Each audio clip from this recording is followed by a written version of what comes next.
नमस्कार साथियों।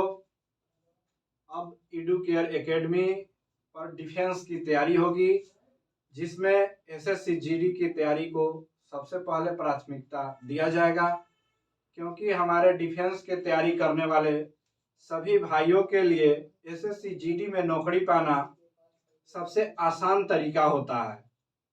और इसके लिए हमने स्टार्ट कर चुका है एडुकेयर एकेडमी पर मैथ पढ़ाना, जिसमें आज हम अभी टाइम एंड वर्क के कुछ प्रश्नों को आप लोगों को कराते हैं।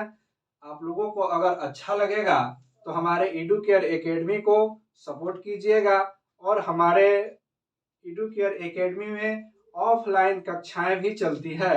अगर आप मुजफ्फरपुर शहर बिहार से बिलोंग करते हैं तो हमारे एडुकेयर एकेडमी बालूघाट मुजफ्फरपुर में अवश्य आएंगे, और आप लोग अपने फी के पैसे का चिंता नहीं करेंगे।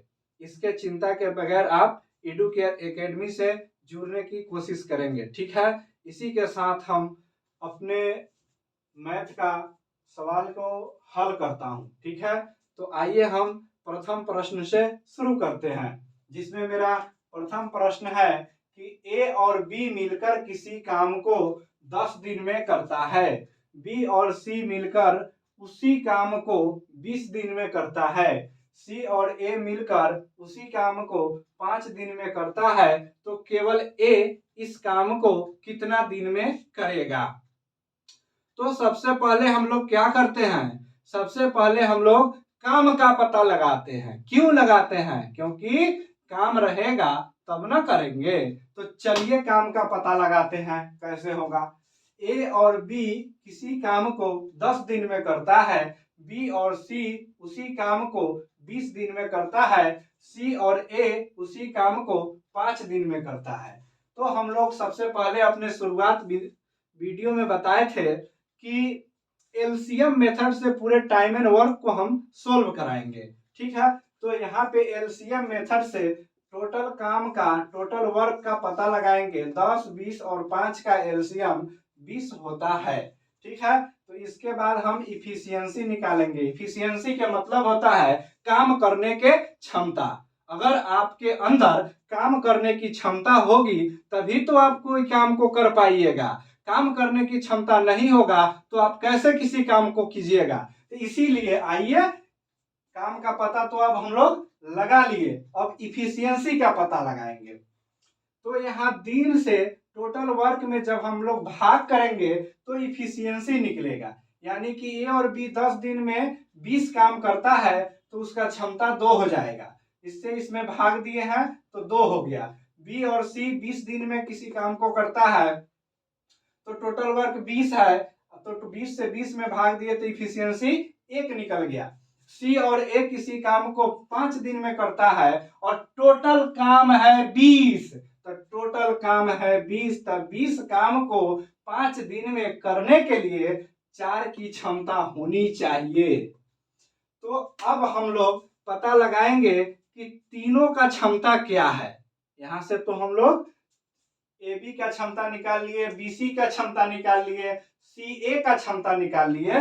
तो अब हम लोग तीनों के क्षमता को पता करेंगे। तो हम क्या करेंगे, ए प्लस बी, बी प्लस सी, सी प्लस ए को एक साथ ऐड कर देंगे, यानी कि ए प्लस बी, बी प्लस सी और सी प्लस ए को जब एक साथ ऐड करेंगे तो यह 2a 2b 2c आएगा। तो 2 हम लोग कॉमन ले लिए और इसके क्षमता को जोड़ेंगे। 2 1 3 और 3 4 7 होता है, तो 7 हो गया। तो a प्लस बी प्लस सी यानी कि तीनों के क्षमता निकालने के लिए कुल क्षमता में 2 से भाग दे दिए तो तीनों का क्षमता निकल गया।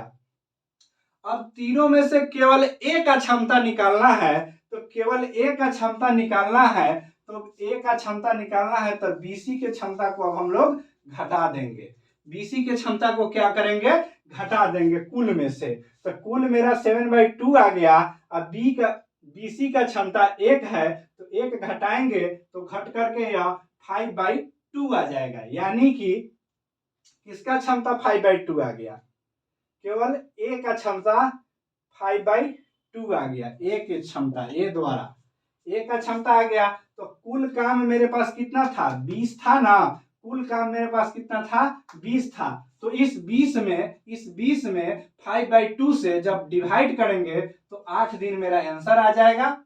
चलिए, आशा करते हैं कि आप लोग इस बात को समझ गए होंगे। अगर नहीं समझे होंगे तो मेरे कमेंट बॉक्स में सिर्फ लिखना है सर एक बार और इसके बाद हम फिर से क्लास को कंटिन्यू करेंगे नेक्स्ट वीडियो में। चलिए, ए किसी काम को 15 दिन में करता है, बी उसी काम को 10 दिन में करता है।